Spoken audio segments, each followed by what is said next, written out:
Wow, I didn't have a lot of milk. Whew. I just parked and I was like, I got 20 minutes, I can record, and I'm like, why did I do that? Yeah, hi! Wow, I'm a lot tired than I thought I was, even though I've had coffee. I just went on a run. It was really good. It was so beautiful, and the trees are so wonderful. Okay, give me a sec, guys. Just a sec. I should have waited. Oh boy. Okay, never mind my hair. Yeah, all right. Howdy. I'm investing in a stand for my phone. We'll see if it actually works or not, but hopefully, because right now I have this weird setup of like, I have a Starbucks cup and then I have a Dick's cup, and it's like pushed up against my speedometer so then I can set my phone on my steering wheel. I think it's pretty clever, but it's also not very convenient. So hopefully I buy this thing and it actually works. Oh, there's a person. I gotta stop doing this. I always do this at therapy, and then people go to their car, and then I'm like, I swear they can either hear me or like they think I'm talking to myself. I'm not. I actually have a YouTube now. It's been a week since I last made a video. That's pretty cool. Not since I last made a video, but since I last made a video here in this spot. All right, today I'm gonna do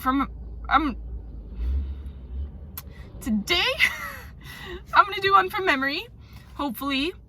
It's Auriolus side by side. This one I should have more memorized than My Dear Love. We'll see if I actually do or not. But yeah, it's up there in one of the first spoken words I wrote. It's from my first album on Spotify. Shout out to my album on Spotify. Shout out to Drew Pappas for helping me with that album, because I wouldn't have an album if he didn't help, and that was kind of him. Very much so. Okay. All right. I once felt like a vapor. Oh, hold on, guys. My cup is like reflecting the sunlight in my face. Rude. All right. Auriolus, side by side. I once felt like a vapor. The swelling sea of the ocean, looking black as abyss, made my soul ebb and flow like the weightless wisp that I perceived I was inside.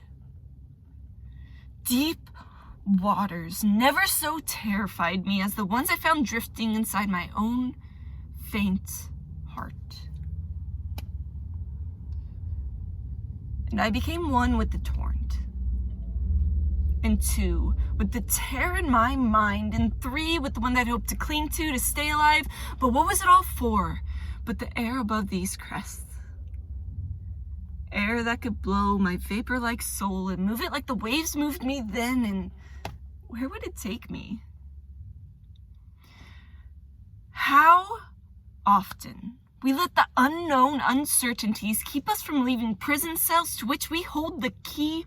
But what if we let the waves give us up to life's mysterious symphony? And what if we learned how to stand unafraid? But here, in the blackness of this place, I couldn't see my own hand as it hovered right in front of my trembling face. It didn't stop the blood from running through my veins, and as I sat there in the shadows and watched it in shades of blue and purple rest in my wrist, I wrestled the bliss right out of my listless heart, and I watched the tears fall from my eyes that I wished would run red. Water and blood, and blood and water again, as I felt the tears, oh boy.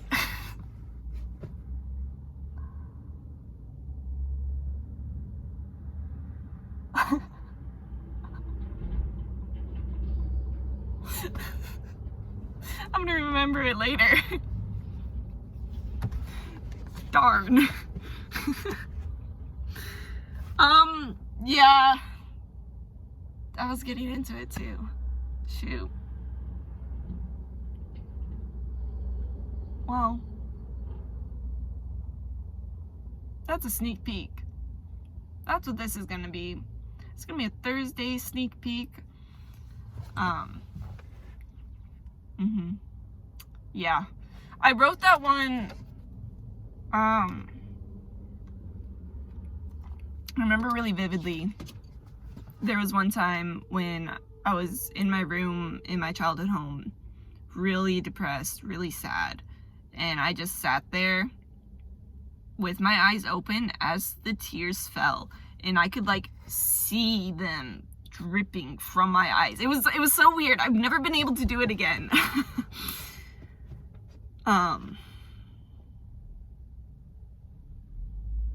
But it's so crazy because even in those moments of like deep sadness, and I've had plenty of those, I'll be honest, like Jesus has always been there. Like,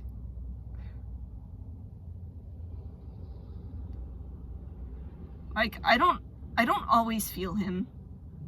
Sometimes God feels really far and it's really frustrating to me. But then there are these moments when like he's right there. Right there. Just chilling. And I think that's, I don't know, that's one of my favorite parts of being a Christian, is like the reality of the presence of God, even in the midst of brokenness. I'll make a part 2 when I get back to my apartment. I'll just put them both together. So this is gonna be a longer section. Sorry. And then I'll say it again. But I just want to pause and be like, guys, for real, if you're sad, if you're broken, if you're depressed, if you're going through it, if you're alone, if you're isolated, if you're angry, if you're frustrated, whatever emotion, like, God gets it. And our God isn't so distant that he doesn't understand. Like, I was watching Pastor Mike's Instagram live today. We were going through Psalm 30 and just the reality of David, and he would just be so brutally honest with God. And God can take it. He can take it. He wants that honesty. Like, he loves us so much that even if we're like, God, I don't even believe you exist. I'm doubting everything. I doubt you. Like, he wants that. He wants that honesty. He doesn't want us to fake it. And I think that's so beautiful, because every time that I've peeled back my pride and had the opportunity to be brutally honest with God and with myself, he comes in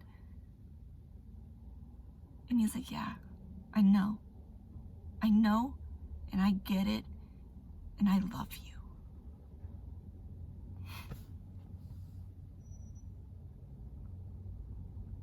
All right, guys, I'm gonna get ready to go to therapy.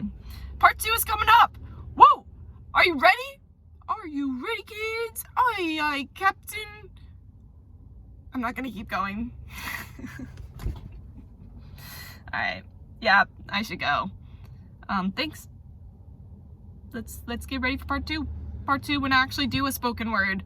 All right, yeah.